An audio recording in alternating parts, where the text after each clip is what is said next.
ನಮಸ್ಕಾರ. ಮತ್ತೆ ಲೋಕಸಭಾ ಎಲೆಕ್ಷನ್ ನಮ್ಮ ಎದುರಿಗೆ ಬಂದಿದೆ. ಅದರಲ್ಲೂ ನಮ್ಮ ಉತ್ತರ ಕನ್ನಡ ಜಿಲ್ಲೆಯ ಲೋಕಸಭಾ ಎಲೆಕ್ಷನ್ ಒಂದು ಪೈಪೋಟಿ ಇದೆಯಲ್ಲ, ಅದು ಈ ವರ್ಷ ತುಂಬ ಜಟಾಪಟಿಯಿಂದ ಕೂಡಿದ್ದು ಸ್ವಾರಸ್ಯಕರವಾಗಿ ಮುಂದೆ ಹೋಗ್ತಾ ಇದೆ. ವಿಶ್ವೇಶ್ವರ ಹೆಗಡೆಯನ್ನು ನಾವೆಲ್ಲರೂ ಸೇರಿ ಈ ವರ್ಷ ಆರಿಸಿ ತರಲೇಬೇಕು.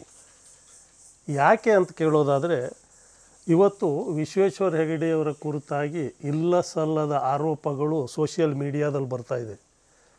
ನಿಷ್ಪಕ್ಷಪಾತವಾಗಿ ಹೇಳ್ತೇನೆ, ಅವೆಲ್ಲ ಮಿಥ್ಯೆ, ಸುಳ್ಳು ಅಂತ ನನಗೆ ಅನ್ನಿಸ್ತಾ ಇದೆ. ವಿಶ್ವೇಶ್ವರ ಹೆಗಡೆಯವರು ಅಭಿವೃದ್ಧಿನೇ ಮಾಡಿಲ್ಲ, ಸುಮ್ಮನೆ ಕಾಲ ಕಳೆದುಬಿಟ್ರು 3 ವರ್ಷ ಅಂತ ಹೇಳೋರು ಇದ್ದಾರೆ. ಆದರೆ ನೀವೇ ಯೋಚನೆ ಮಾಡಿ ನೋಡಿ, ಈ ಉತ್ತರ ಕನ್ನಡ ಜಿಲ್ಲೆಯಲ್ಲಿ ಯಾವುದೇ ವಿಧಾನಸಭಾ ಕ್ಷೇತ್ರದ ಈ ಹಿಂದೆ ಆಗಿ ಹೋದಂಥ ಅಭ್ಯರ್ಥಿಗಳನ್ನು ನೀವು ಪರಿಗಣನೆಗೆ ತಗೊಂಡಾಗ ಈ ವಿಶ್ವೇಶ್ವರ ಹೆಗಡೆ ಮಾಡದಷ್ಟು ಅಭಿವೃದ್ಧಿ ಕಾರ್ಯಗಳನ್ನು ನಾವು ಎಲ್ಲೂ ನೋಡಲಿಕ್ಕೆ ಸಾಧ್ಯನೇ ಇಲ್ಲ. ಇಲ್ಲಿ ನಮ್ಮ ಶೈಕ್ಷಣಿಕವಾಗಿ ನಮ್ಮ ಜಿಲ್ಲೆ ಅಥವಾ ಇಲ್ಲಿ ರಸ್ತೆಗಳು, ಸಾರ್ವಜನಿಕ ಸೌಕರ್ಯಗಳು, ನಂತರ ಸರ್ಕಾರಿ ಇನ್ನಿತರ ಈ ಉಪಯುಕ್ತತೆಗೆ ಬೇಕಾದಂತಹ ಬಿಲ್ಡಿಂಗ್ಗಳು, ಎಷ್ಟು ವಸತಿ ಶಾಲೆಗಳು, ಹಾಸ್ಟೆಲ್ಗಳು, ಹೀಗೆ ಬೇಕಾದಷ್ಟಿದೆ. ಆದರೆ ನಮಗೆ ವಿಶ್ವೇಶ್ವರ ಹೆಗಡೆಯನ್ನು ತೆಗಳುವಾಗ ಇದು ಯಾವುದೂ ನೆನಪಿಗೆ ಬರೋದಿಲ್ಲ. ಬಹುಮುಖ್ಯವಾಗಿ ಅವರು ಮೊನ್ನೆ ವಿಧಾನಸಭಾ ಅಧ್ಯಕ್ಷರಾಗಿ ಅವ್ರದ್ದೊಂದು ಅವಧಿ ಕಳೆದಿದ್ದಾರಲ್ಲ, ಇಡೀ ದೇಶ ಮಟ್ಟದಲ್ಲಿ ಗಮನ ಸೆಳೆಯುವಂಥ ಒಂದು ಕಾರ್ಯವನ್ನು ವಿಶ್ವೇಶ್ವರ ಹೆಗಡೆ ಮಾಡಿದ್ದಾರೆ. ಒಂದು. ಎರಡನೇದು, ವ್ಯಕ್ತಿಗತವಾದಂತಹ ಸ್ವಭಾವ. ಒಬ್ಬ ಸಜ್ಜನ ಮನುಷ್ಯ. ನಮಗೆ ನಮ್ಮ ಪ್ರತಿನಿಧಿ ಬರೀ ಅಭಿವೃದ್ಧಿಯನ್ನು ಮಾಡುವವರು, ಅಗ್ರೆಸಿವ್ ಆಗಿದ್ದರೂ ಮಾತ್ರ ಸಾಲದು. ಆ ಮನುಷ್ಯ ಯೋಗ್ಯ ಸಜ್ಜನನಾಗಿರಬೇಕು. ವಿಶ್ವೇಶ್ವರ ಹೆಗಡೆಯ ಸಜ್ಜನಿಕೆ ಬಗ್ಗೆ ಹೇಳಲಿಕ್ಕೆ ಇವತ್ತು ನಮಗೆ ತುಂಬ ಹೆಮ್ಮೆ ಆಗ್ತದೆ. ನಂತರ ನಿಗರ್ವ.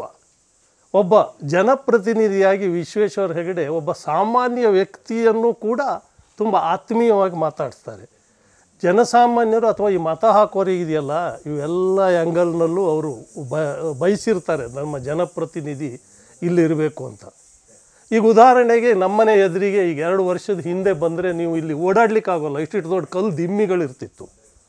ಈಗ ನೋಡಿ ಎಷ್ಟು ಚೆನ್ನಾಗಿ ಒಂದು ಸಿಮೆಂಟ್ ರೋಡ್, ಕಾಂಕ್ರೀಟ್ ರೋಡನ್ನು ಮಾಡಿದ್ದಾರೆ.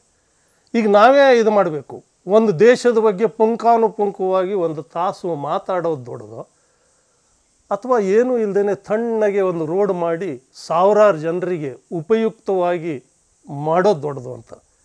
ಇಂದು ಇಡೀ ಕರ್ನಾಟಕದಲ್ಲಿ ಬೆರಳೆಣಿಕೆಯಷ್ಟು ಸರಳ ಸಜ್ಜನ ರಾಜಕಾರಣಿಗಳು ಸಿಗ್ತಾರೆ. ಅವರೊಳಗೆ ವಿಶ್ವೇಶ್ವರ ಹೆಗಡೆಯವರು ಒಬ್ಬರು. ಇದು ನಾನು ಹೇಳ್ತಾ ಇದ್ದ ಮಾತಲ್ಲ, ನೀವು ರಾಜ್ಯದ ಬೇರೆ ಬೇರೆ ಜಿಲ್ಲೆಗಳಿಗೆ ಹೋಗಿ ಕೇಳಿದರೂ ಹೇಳ್ತಾರೆ. ನಾವು ಇನ್ನೂ ಹತ್ತಿರದಿಂದ ಅವರನ್ನು ನೋಡಿದ್ದೇವೆ.